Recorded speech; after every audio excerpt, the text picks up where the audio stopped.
Hola. No tengan nada en sus casas que no sepan que es útil o consideren bello.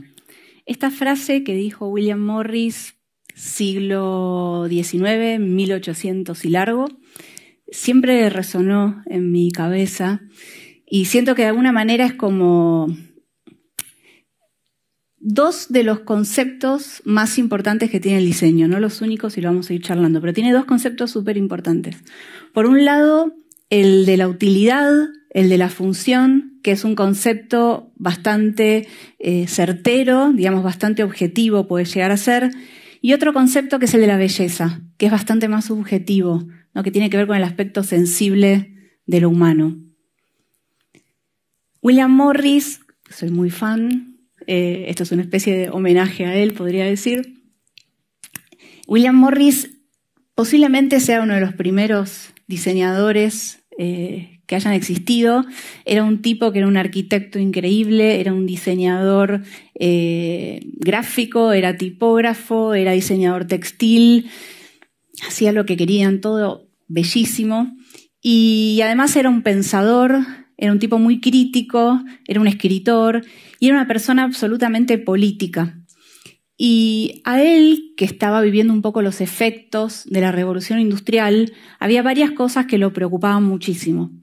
Por un lado, que se estaban empezando a generar un montón de objetos que él creía que no eran ni objetivamente útiles ni subjetivamente bellos.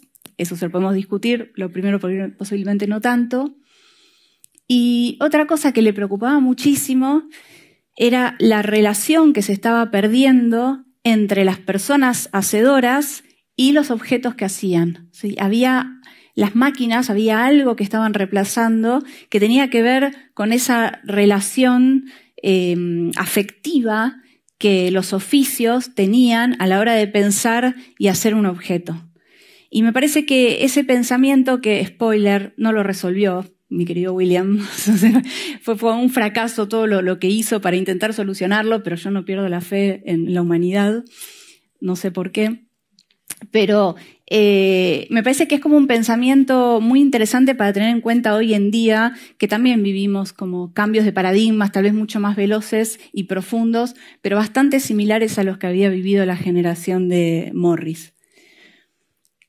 Por eso me parece que es importante, cuando hablamos de diseño, tratar de no focalizar en los objetos de diseño, no en el qué hace el diseño, sino en cómo hace el diseño. Creo que el cómo se produce diseño es algo a quienes diseñamos que nos tiene que preocupar especialmente, ¿no? Y tenemos que empezar a analizar no tanto el producto final, sino el cómo se llega a hacerlo.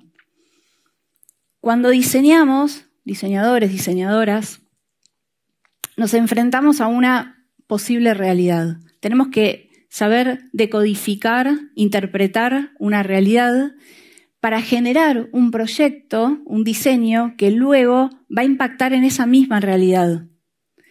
Y lo más complejo de todo es que esa realidad posiblemente sea la misma realidad en la que vivimos. Y eso lo vuelve mucho más complejo, ¿no? Poder interpretar algo en donde estás absolutamente envuelta, absolutamente envuelto. Sin embargo, creo que en este proceso de pensamiento de la realidad es donde se juega todo lo que vendrá después.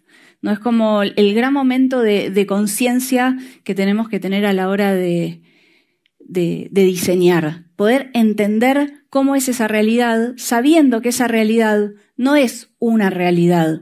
Esa realidad depende del modo en que la miremos.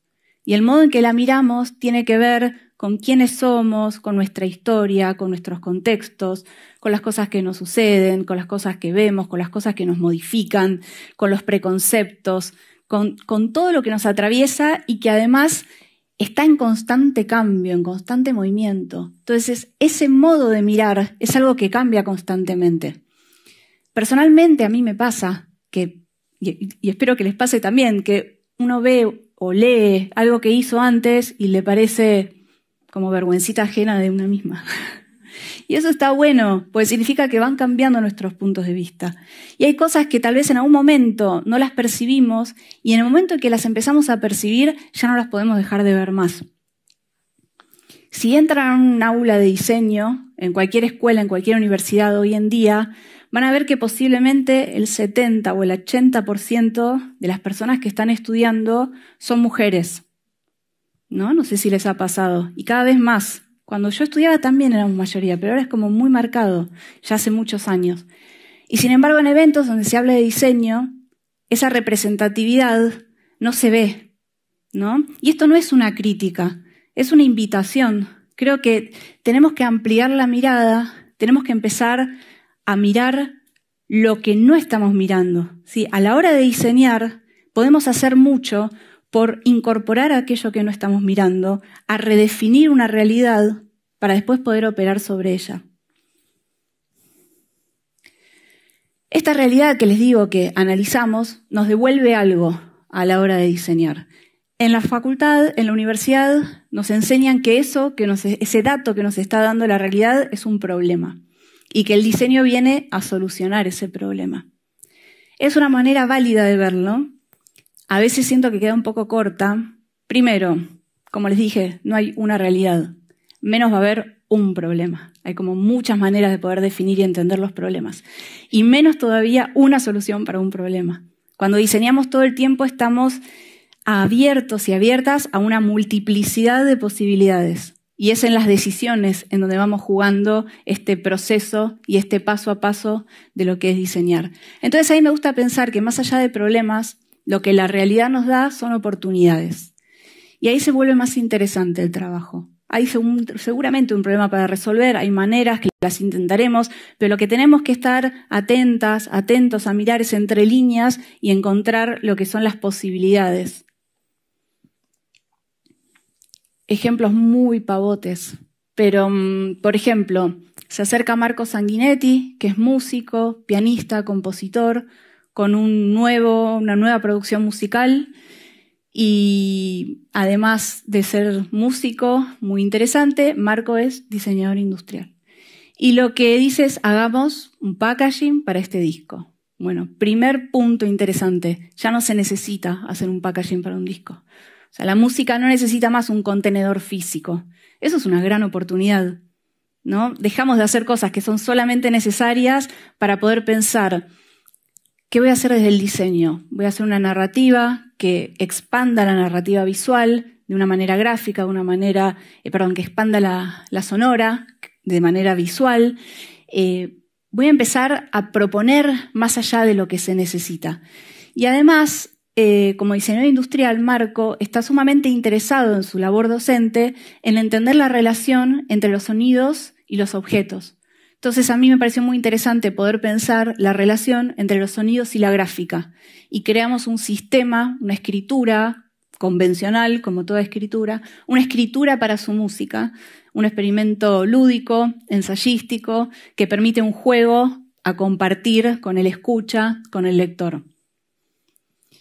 Se acerca a la marca amazónica, que hace, como dicen, objetos con sentido, hacen objetos en los que lo que intentan es generar una narrativa que abra el diálogo con las y los usuarios de esos productos, y me propone hacer una vajilla, la gráfica para una vajilla con el tema de la mujer, año 2015, 2016. Y para mí fue un momento súper interesante, primero que contextualmente estaba viendo movimientos, estaba viendo cosas, pero a mí personalmente me permitió pararme en una contradicción enorme que tenía encima, que tenía que ver con cómo me sentía yo con lo que se suponía que debía ser por el hecho de ser mujer, ¿no? Me puso frente a esta definición y a la mochila que trae para tratar de entenderla y ver en qué me identificaba, en qué no, por qué me incomodaba, qué cosas me pasaban con eso. Hicimos este trabajo y unos 5 o 6 años después me proponen hacer un rediseño, pues se había agotado, porque íbamos a trabajar con más tintas, cuestiones técnicas. Y para mí fue un gran momento, ¿no? Con todo lo que había pasado en esos años, de volverme a plantear esa pregunta, esa incomodidad y ver cómo la estaba viviendo en ese momento en contraposición con el momento anterior. Y me di cuenta, haciendo, que esa imagen que posiblemente tenía de mí misma o de mis pares, de estar con esfuerzo, atravesando un contexto que no me era del todo amigable, que me era un poco más hostil, pasé de esa circunstancia a sentirme con compañeras, acompañada, haciendo frente a una realidad, no enojándome con esa realidad, sino haciéndole frente, mirándola de otra manera. Y eso me significó a mí un aprendizaje y al diálogo que los productos en los que colaboro y que después me encargo de comunicar y de transmitir y de compartir, también se abre frente a eso un diálogo más amplio, más rico. Desapareció la fotito de la izquierda mi querido Gabo Ferro, pero estaba al lado de Cristian Montenegro. Gabo Ferro, músico, artista, historiador, Cristian Montenegro, ilustrador, proponen hacer un libro acerca de la narrativa propia que tenemos quienes habitamos la Argentina, el modo en que nos narramos a nosotras y a nosotros mismos a lo largo de los 200 años en que existe este país. Y este proyecto, obviamente, aprendí un montón sobre temas con los que no estaba involucrada, pero por otro lado me permitieron, por ejemplo, hacer una investigación acerca de cómo eran las primeras piezas gráficas del Río de la Plata, qué se comunicaba, con qué discurso, con qué intención, de qué manera, a quiénes, para qué, y hacer un puente con esas herramientas gráficas que había en ese momento, con lo que estaba sucediendo en este momento en la escena tipográfica local, ¿no? Poder hacer una investigación, ver cuál era el paisaje tipográfico que se estaba haciendo desde Argentina y ver de qué relación tenía visual con aquel primer paisaje tipográfico que había tenido el Río de la Plata. Y por ahí fue transitando el diseño. A lo que viene a contar un poco todo esto, ya les digo, de una manera muy sencilla, muy sintética y muy pavota, es a que, como decía William Morris, el diseño, una de sus características del diseño es la función, ¿sí? Como el campo de la utilidad, el campo objetivo de la funcionalidad y la utilidad. Por otro lado, el campo de la belleza, de la empatía, de la sensibilidad. Y yo agrego un tercer campo, un tercer vértice para este triángulo, que es el plano de lo simbólico.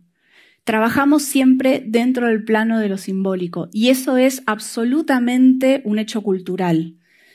Eso hace que diseño, ¿no? Uniendo función, belleza y símbolo, es una herramienta que puede efectivamente transformar la realidad. No puede, transforma la realidad.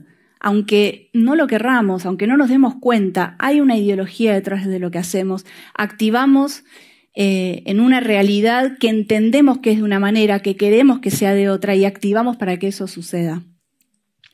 Teniendo en cuenta esto, creo que en tiempos hostiles, hace muchos años que son tiempos hostiles, pero todo indica que van a ser cada vez más hostiles, me parece fundamental entender que como diseñadoras y como diseñadores necesitamos trabajar con ética, con responsabilidad. Perdón, me fui. A ver si se puede volver. Ahí está. Y como decían en charlas anteriores, entender que el diseño es una herramienta de transformación. Y no digo que una pieza de diseño va a transformar el mundo. De hecho, les mostré proyectos chiquitos. Creo que cada acción de diseño, por más pequeña que sea, es una manera de transformar al mundo y tenemos que trabajar en hacer que ese mundo sea un mundo mejor. Gracias.